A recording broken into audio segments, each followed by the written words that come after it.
Hey, it's your girl, Coach Jess Booth, and I'm here with 10 simple tips that you can use to stay motivated. Go get your pens, go get your notepads, because you're going to need it. Okay, so step number 1, start with the why.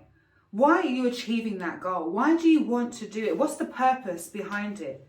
What will be the consequences if you don't go forward with it?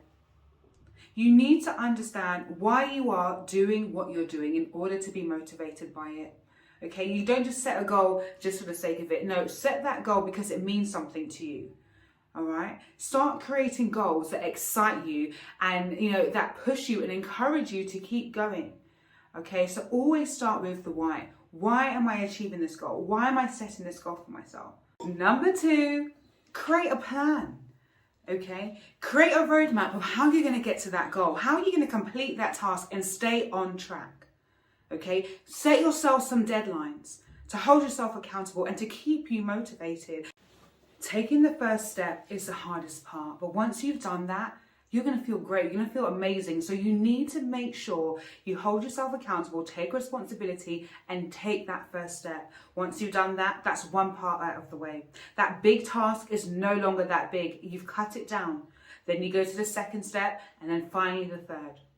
Okay, so you're breaking that big task into 3 simple steps. Remember that. Number 4, change how you view that task.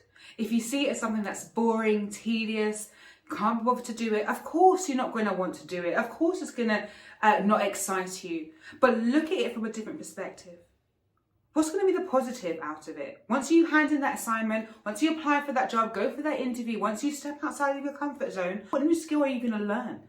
What new talents are out there? How much closer are you going to be to achieving your goal? Start focusing on the positive things that you're going to get out of that situation. That is what is going to keep you motivated. Number 5, reflect on what you have achieved thus far. Where have you come from?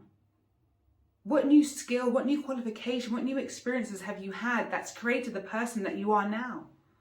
What do you know now that you didn't know 3 months ago, 6 months ago, a year ago? Start identifying, start listing all the great things that you have achieved, and that is what's going to start to create that new excitement. It's going to motivate you to get to the next level. How are you going to level up yourself? What are you going to do to start creating the future that you want? When you're motivated, studies show that it can carry over into other tasks. It's going to push you to not only complete what you have set out to complete, but also go above and beyond that. And that's what you want to do. Number 6, be creative. Be creative in how you work towards that target, complete that assignment, complete that, boring task. Be creative in how you do that. Set yourself some to-do lists. Maybe you want to create some positive affirmations. For me, when I first started going into training or speaking publicly, I used to be a bit demotivated because, I don't have the confidence, I haven't done it enough, blah, blah. But do you know what I did? I used to make my own positive affirmations before every training session, every workshop. I said these things. I said I'm strong, I've got knowledge, I've got all these great attributes to share with other people. And that used to boost not only my confidence, my self-esteem, but I was motivated and it came through in my actions.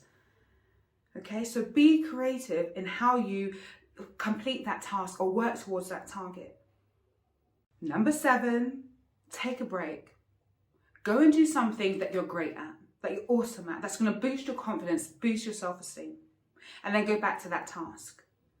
I find that when I'm stuck, or I've been working on a project or creating a session plan and my mind just blank, I need to take a break. I'll go and do something that I know that I'm awesome at.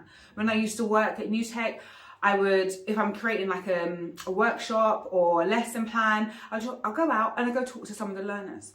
I'll take 10 minutes, go talk to learners, see what's going on with them. And again, I was motivated. I was able to go back to that task and complete it. Sometimes even better than I even imagined I would.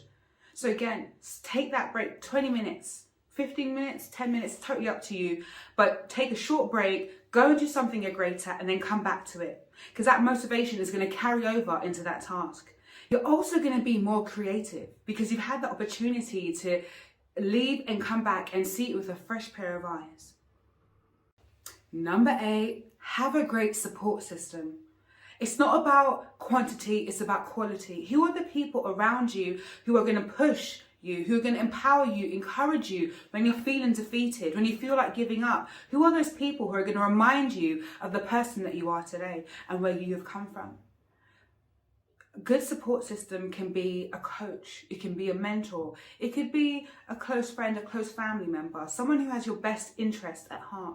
It could also be people who are like-minded, who are part of a support group, but you need to have a positive, strong support system. Number 9, we're almost there, guys. Reward yourself.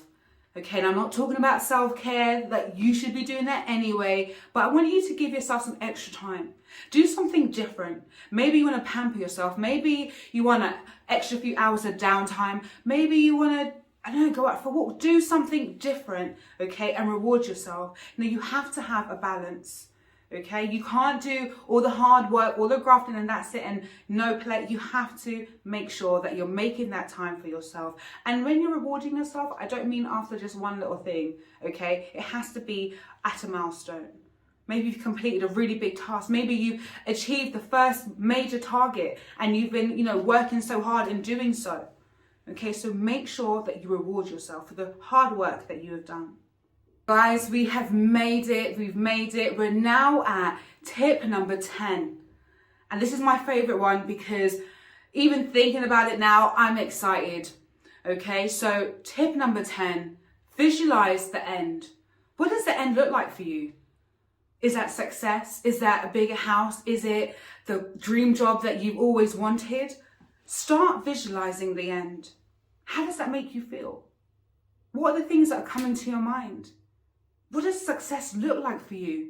When I'm thinking about where I'm going to be in the next 6 months, the next year, I get excited. Sometimes I say to my partner, babe, I'm so excited for our future because I know the targets that I put in place for myself. I know where I aim to be. Now, I'm not saying it's going to be easy. I'm not saying there's not going to be challenges. Of course there's going to be challenges, and I'm embracing those challenges.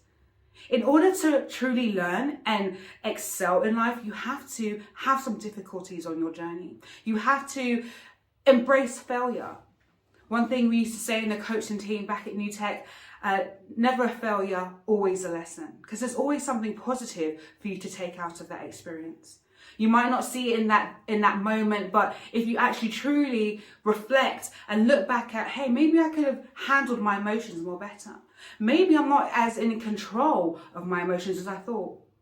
Maybe I'm looking at it from a different perspective. Visualize the end. Who is that successful woman?